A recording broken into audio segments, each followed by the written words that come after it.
What's going on, YouTube? This Pretty Boy Prepper talking to you tonight about some more Uncle Toms. This past few weeks, I've been watching the transition of President-elect Donald Trump, and what he's been doing lately, I don't know if he's trying to cater to black people or appease black people or just trying to gain some kind of allies within the black community. So what he's been doing is inviting different people throughout the black community, celebrities primarily, to have conversation with him about policy, it appears. People like Kanye West, Steve Harvey, Jim Brown, even Ray Lewis. Ray Lewis? Come on, man. You could have got a junkie off the street that know more about politics than Ray Lewis. I'm just trying to understand what is it that he's doing. And they asked Steve, what does he want with you, Steve? And he said this.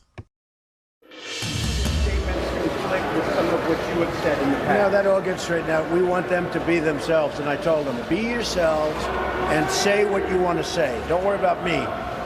And I'm going to do the right thing, whatever it is. I may be right. And they may be right. But I said, be yourselves. Wouldn't you say, Steve? Let them do it.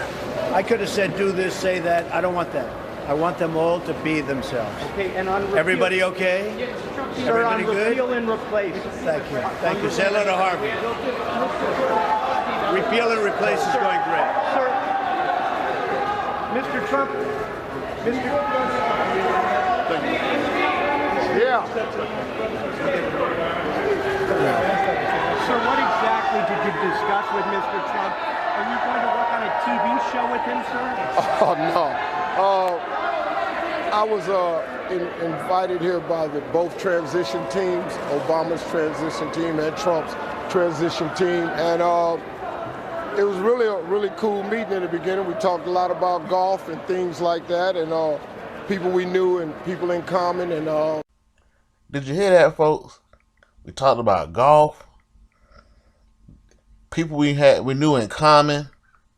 Nothing a real circumstance, nothing of real interest to the people of this nation, let alone the black community. It's just becoming a sideshow, and I think we can only expect more of it to come. It's just ridiculous right now.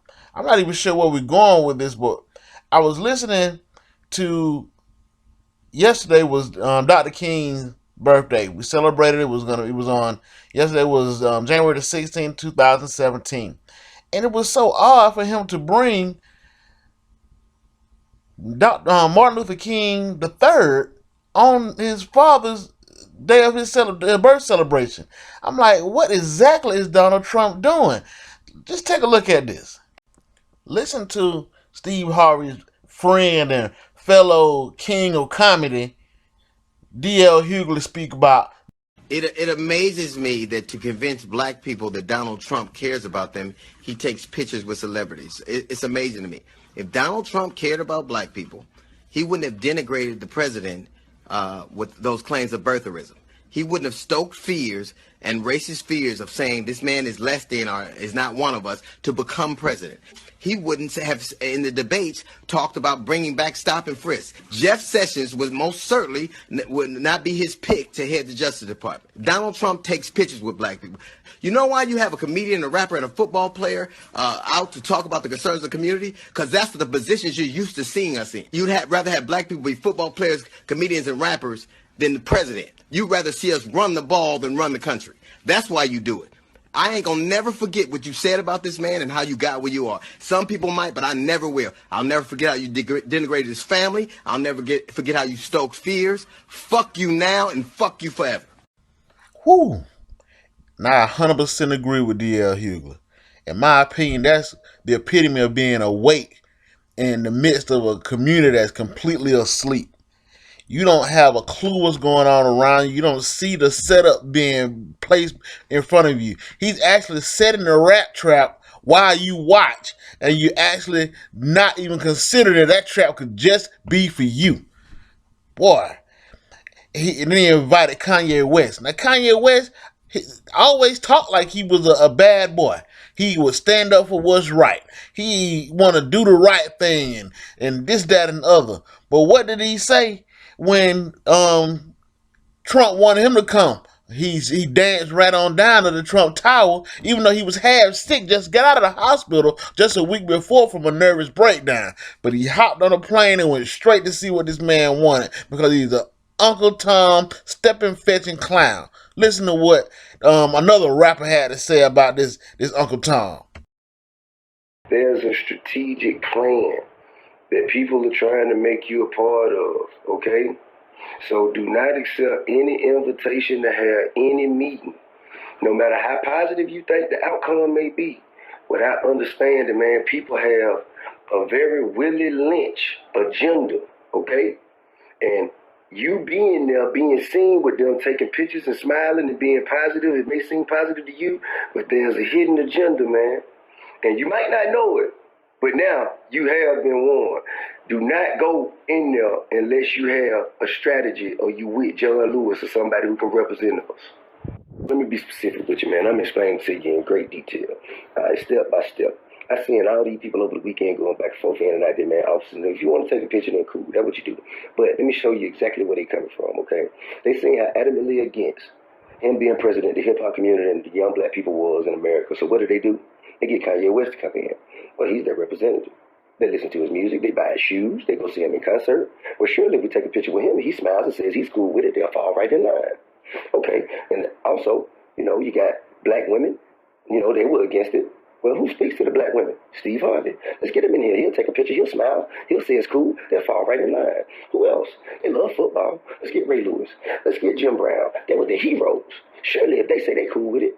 And also on the week when you're going back and forth with Martin Luther King, homeboy, one of the most prolific civil rights activists of our times, you're going to get Martin Luther King's son or Martin Luther King Day to come in there and meet with you.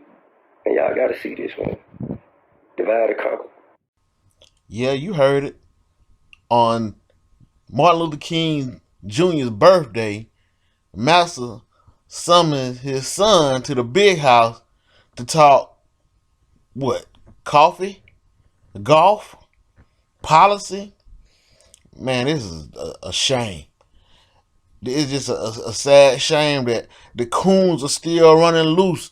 No one's even checking the coons. No one's even saying anything. But you listen to them. You feel important by being able to go meet with the president, who hates you. He told you that what do you have to lose? Your neighborhoods are trash. This, that, and the other. Man, John Lewis said it best, if you ask me. He actually told the truth and gave it to President-elect Trump rugged and raw. You got this by being friends with Vladimir Putin and all of his cronies, and they help you get into office. You are a part of Russia at this point, and I guess you plan on merging this country with Russia. Let's hear what John Lewis had to say. I believe in forgiveness. I believe in trying to work with people. It's going to be hard. It's going to be very difficult. I don't see this president-elect as a legitimate president. You do not consider him a legitimate president. Why is that? I think the Russians participated in helping this man get elected, and they helped destroy the candidacy of Hillary Clinton. Fox News alert as the nation today pauses to remember Dr. Martin Luther King Jr., a war of words erupting between President-elect Donald Trump and civil rights icon John Lewis. And all just days before Mr. Trump is to be sworn in as America's 45th president. This after the Georgia Democrat questioned the incoming president's legitimacy. Mr. Trump not holding back. John Lewis questioned the legitimacy of Mr. Trump's election win. Lewis explaining why he feels this way in an interview with Meet the Press. Trump not letting the explosive remarks slide, slamming the Democrat on Twitter, saying, quote, Congressman John Lewis should spend more time on fixing and helping his district, which is in horrible shape and falling apart, not to mention crime infested, rather than falsely complaining about the election results. All talk, talk, talk, no action or results. sad. Mr. Trump's tweets triggering a storm of criticism, mainly from Democrats. But Vice President-elect Mike Pence defended his boss. All right, YouTube, I'm just going to say this and I'm going to be done with it. It is what it is. I respect Trump because he's honest, and his dislike for minorities, that being Muslims, Mexicans, Africans in America, etc. I respect it because I appreciate knowing who my enemy is. You can't fight an enemy who you don't know. You know what I'm saying? So just be smarter. Let's pay attention, because this is going to be a rocky road we're going to travel with this dude president. He is combative. He is a spoiled brat. And he doesn't know how to contain himself and act like a president. He doesn't have tact. He doesn't have the ability to be presidential. So what do we have? We have a big kid that throws tantrums. So we're going to only have more of that. Everybody, this is Pretty Boy Prepper just talking about what I'm talking about. I love to hear what you got to say in the comment box. Again, just talking about what I'm talking about, and I'm out.